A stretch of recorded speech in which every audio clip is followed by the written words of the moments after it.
तभी इन्हें एक पेड़ के नीचे एक गुफा दिखाई देती है। देखने के लिए ये चारों गुफा के अंदर जाते हैं। गुफा के अंदर एक तालाब था जिसमें पत्थर से रोशनी चमक रही थी। इन्हें लगता है कि ये कोई कीमती पत्थर होगा, इसलिए माइक पानी में जाकर उस पत्थर को निकाल लेता है। पत्थर के अपने जगह से हटते ही गुफा में अंधेरा हो जाता है, इसलिए ये लोग किसी तरह उस पत्थर को लेकर गुफा से बाहर निकलते हैं। इन लोगों को लग रहा था कि ये किसी जानवर का अंडा है, जिस पर माइक का दोस्त सोन कहता है कि ये एक जादुई अंडा है। मेरे दादाजी कहा करते थे कि इस जंगल के अंदर एक गुफा में जादुई अंडा है जो पूरे चांद वाले दिन ही दिखाई देता है, और आज चांद भी पूरा निकला है। इसका मतलब मेरे दादाजी सही थे। ये सुनकर बेन कहता है कि तुम्हारे दादाजी पागल थे, ऐसा कुछ नहीं होता। तब सुरीन इससे पूछती है कि इस अंडे से क्या जादू होता है। सोन कहता है कि दादाजी ने कहा था कि इस अंडे से लोग जवान हो जाते हैं और जवान लोग बूढ़े, मगर ये कैसे होता है मुझे नहीं मालूम। तभी सुरीन नोटिस करती है कि इसका हेयर पिन गुफा के अंदर ही कहीं गिर गया है। क्योंकि वो इसका फेवरेट था, इसलिए सुरीन उस गुफा के अंदर जाती है। ये अपना हेयर पिन लेकर जैसे ही बाहर आने लगती है तभी जोरदार भूकंप आता है, जो शायद टनल के ब्लास्ट होने से हुआ है। सुरीन अपनी जान बचाकर गुफा से बाहर निकलती है, मगर अब बाहर कोई नहीं था और वो अंडा भी टूटा हुआ था। इसे लगता है कि वो लोग इसे यहीं छोड़कर चले गए। सुरीन को वापस जाने का रास्ता नहीं मालूम था, इसलिए ये रात भर जंगल में रोते हुए बाहर निकलने की कोशिश करती है। अगले दिन हमें पता चलता है कि उन चारों बच्चों में से कोई भी अपने घर नहीं लौटा। उस पांचवें बच्चे ने सबको बताया कि वो लोग जंगल में गए थे, इसलिए पुलिस वाले जंगल में उन बच्चों को ढूंढने लगते हैं। कुछ देर बाद इन्हें सुरीन बेहोशी की हालत में मिलती है। बाकी बच्चों के परिवार वाले रो रहे थे कि उनके बच्चों के साथ क्या हुआ होगा। इस केस की तहकीकात ऑफिसर किम कर रहे थे। ऑफिसर किम सुरीन के होश आने पर बाकी बच्चों के बारे में पूछते हैं। सुरीन इन्हें कल जो इनके साथ हुआ वो सब कुछ इन्हें बताती है, मगर इसकी बातें भरोसा करने लायक नहीं था।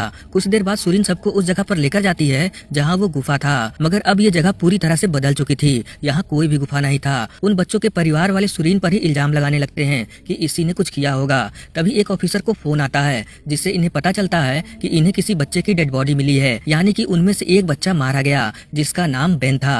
पुलिस को लग रहा था कि ये कोई किडनैपिंग का मामला है, मगर ऐसा नहीं था। अगले दिन सुरीन को लगता है कि माइक यहाँ आया हुआ था। तभी ये जंगल में किसी को जाता हुआ देखती है। इसे लगता है कि वो माइक है, इसलिए वो उसका पीछा करती है। जंगल में इसे एक आदमी मिलता है जो देखने से किडनैपर लग रहा था, मगर वो आदमी सुरीन का नाम लेते हुए कहता है कि वो माइक है। मगर सुरीन ये मानने को तैयार नहीं थी और उससे डरकर भागने लगती है। तभी इसके डैड यहाँ पहुँच जाते हैं। सुरीन उन्हें बताती है कि वो किडनैपर मुझे पकड़ने आया था। पुलिस वाले तुरंत यहाँ आकर जंगल में उस किडनैपर को ढूंढने लगते हैं। इन्हें उस किडनैपर की डायरी मिलती है जो इन्हें लगता है कि ये सुरीन का है, इसलिए ये डायरी सुरीन को दे देते हैं। सुरीन देखती है कि ये डायरी सच में माइक का ही था। ये उस डायरी को पढ़ना शुरू करती है। तब हमें वो सीन दिखाया जाता है जब सुरीन वापस उस गुफा में अपना हेयर पिन लेने गई थी। बाहर ये तीनों इस अंडे को देख रहे थे। अब ये जानना चाहते थे कि ये किस जानवर का अंडा है, इसलिए माइक उस अंडे को फोड़ देता है। अंडा फूटते ही सब कुछ एकदम शांत हो जाता है। माइक गुफा में सुरीन को वापस लेने के लिए जाता है, मगर वहाँ वो देखता है कि सुरीन और उसके आसपास की सारी चीजें अपनी जगह पर रुक गई हैं, जैसे मानो समय ही रुक गया हो। बाहर आने पर भी ये देखता है कि पूरी दुनिया का समय ही रुक गया है,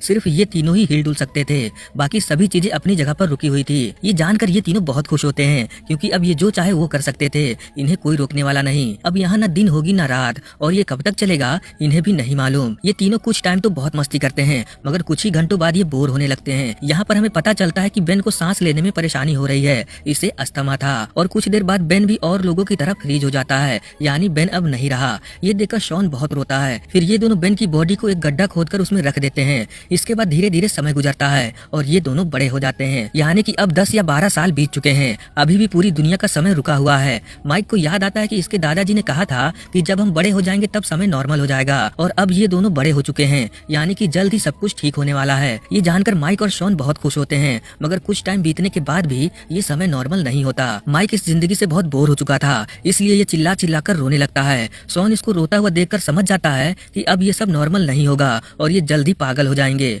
कुछ देर बाद जब माइक जागता है तब ये देखता है कि आसमान में चांद अपना आकार बदल रहा है। ये बात बताने के लिए ये शॉन को ढूंढता है, मगर इसे शॉन कहीं नहीं मिलता। ढूंढते ढूंढते ये समुद्र के किनारे पहुंचता है। तब इसे पता चलता है कि शॉन ने पानी में कूदकर अपनी जान दे दी। माइक अपने आप को इन सबका जिम्मेदार समझ रहा था, क्योंकि इसी ने वो अंडा तोड़ा था। अब माइक को भी ये जिंदगी बर्दाश्त नहीं हो रही थी, इसलिए ये भी जान देने के लिए पानी में कूद जाता है। मगर थोड़ी ही देर बाद समुद्र का पानी अपने आप बहने लगता है। कुछ देर बाद जब माइक को होश आता है तब इसे बहुत सारी आवाजें एक साथ सुनाई देने लगती है, यानी कि अब समय पहले जैसा नॉर्मल हो गया। ये सब कुछ सुरीन डायरी में पढ़ रही थी। अब इसे यकीन हो जाता है कि जो आदमी जंगल में मिला था वो माइक ही था, इसलिए सुरीन उससे मिलने के लिए उस पुराने घर में जाती है जहाँ माइक हो सकता था, और इसका अंदाजा सही था, माइक इसी घर में रहता है। सुरीन इसकी डायरी वापस करती है और यहाँ पर ये दोनों बहुत रोते हैं। इधर पुलिस माइक को किडनैपर समझकर उसे ढूंढ रही थी। अब सुरीन माइक को पहले जैसा करने के लिए इसके साथ घूमती ताकि ये नॉर्मल हो सके, क्योंकि इतने साल ऐसी दुनिया में रहना जहाँ सब कुछ रुका हुआ हो और एक दिन अचानक सब नॉर्मल हो जाए तब उसके दिमाग पर क्या असर होगा सिर्फ वही समझ सकता है। अब धीरे धीरे समय गुजरता है। सुरीन माइक को सारा जरूरत की चीजें लाकर देती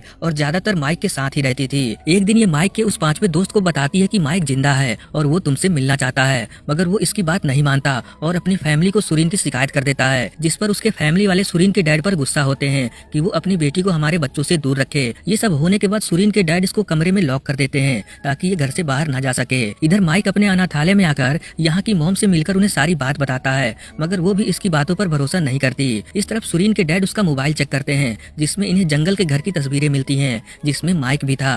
माइक अनाथालय से निकलकर सुरीन से मिलने आता है। सुरीन इसके गले लगकर रोते हुए कहती है कि कोई भी मेरी बातों पर यकीन नहीं करता। इसके बाद ये दोनों यहाँ से निकलकर शहर से बाहर आ जाते हैं। सुरीन माइक से कहती है कि हम दोनों फिर से उस गुफा में चलते हैं और वो अंडा लाकर सबको दिखाएंगे, तभी कोई हम पर भरोसा करेगा। माइक सुरीन पर चिल्लाते हुए कहता है कि मैं पहले ही अपने दोस्तों को खो चुका हूँ और अब मैं किसी और को खोना नहीं चाहता। ये दोनों फैसला करते हैं कि ये इस शहर को छोड़कर कहीं दूर चले जाएंगे जहाँ इन्हें कोई न जानता हो। माइक और सुरीन उस पुराने घर में आकर पैसे और अपना सामान लेकर यहाँ से निकलने वाले थे, लेकिन तभी सुरीन के डैड यहाँ आकर माइक को चोट पहुंचाकर सुरीन को यहाँ से ले जाने लगते हैं। लड़ाई में माइक इसके डैड को हरा देता है और सुरीन को लेकर यहाँ से भागता है। अब ये दोनों शहर छोड़ने वाले थे, मगर पुलिस को अब इन दोनों की तलाश थी। टीवी पर भी इन दोनों के बारे में ही दिखाया जा रहा था। कुछ देर बाद पुलिस वाले इन दोनों को नोटिस कर लेते हैं और इन्हें पकड़ने के लिए इनका पीछा करते हैं। इन दोनों के लिए पुलिस से भागना नामुमकिन था, इसलिए सुरीन माइक को कहती है कि हम उस गुफा के पास मिलेंगे और अपने आप को पुलिस के हवाले कर देती है, जिससे माइक यहाँ से बचकर निकल जाता है। रात में सुरीन इन लोगों को चकमा देकर जंगल की तरफ भागती है और आज भी पूरा चांद निकला था।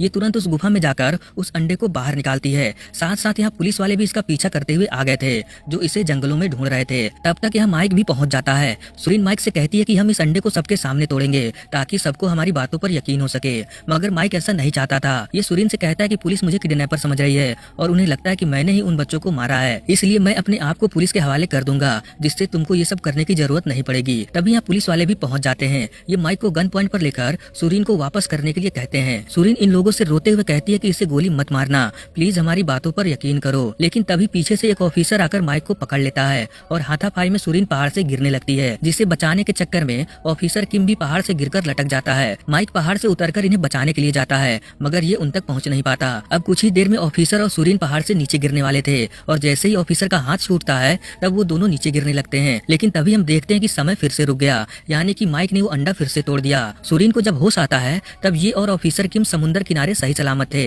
अब ये सीन यहीं कट होता है और हम प्रेजेंट में देखते हैं कि सुरीन उस लेडी डॉक्टर को ये सब कुछ बता रही थी। वो लेडी डॉक्टर इसे कहती है कि तुम्हारी कहानी बहुत अच्छी है, लेकिन इसमें कितना सच है सिर्फ तुम ही जानती हो। सुरीन कहती है कि मुझे मालूम है कि कोई भी मेरी बातों पर भरोसा नहीं करता। इसके बाद सुरीन के डैड इसको इस शहर से कहीं दूर लेकर जा रहे थे ताकि इसकी तबीयत ठीक हो सके। जहाज पर इसे एक आदमी दिखाई देता है जो माइक के जैसा ही दिख रहा था। ये भागकर उसके पीछे जाती है और वहाँ पर सच में माइक ही था, जिसकी उम्र काफी बढ़ गई थी। यानी माइक ने सुरीन को बचाने के लिए वो अंडा फिर से तोड़ दिया था, जिससे समय रुक गया और माइक अकेला ही फिर से कई सालों तक ऐसे ही जिया। ये दोनों एक दूसरे को देखकर काफी इमोशनल हो जाते हैं और इसी के साथ ये फिल्म यहीं पर खत्म हो जाती है।